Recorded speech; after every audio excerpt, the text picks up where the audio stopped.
Daşoğuz şäherinde niwerilen videoda bir zeýkeşiň şäheriň orta arasynda ýata suw halyna gelendigini görmek bolýar.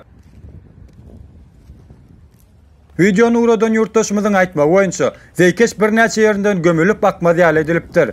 Google karta ulgamynda bu berilen maglumaty tasdiklap bolýar. Kartadan kim görülýär zeýkeşiň bir näçe ýeriniň gömülendigini görse bolýar. Daşyndan seredilende bu zeýkeş köp wagtdan bäri gazylmadyk ýagdaýda öz halyna taşlanypdyr.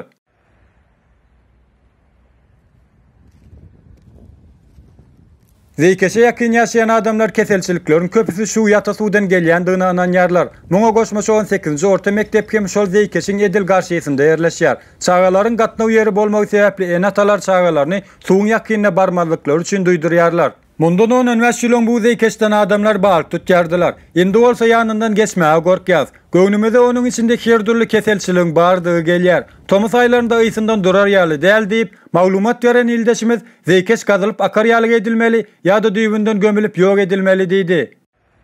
Şäherden gelen beýleki maglumatlar hem habar kanalymyzyň dikkatyny özüne çekdi. Daşoğuz şäheriniň durly künjeklerinden alan maglumatlarymyzda awuz suwunyň içmez ýaly bolandygyndan şikayatçy boldular. Awuz suwlarynyň zäherlenmesiniň arkasynda ýatan sebäp bolsa, ine şu görünýän gazylmadyk zeýkeşler bolsa gerek.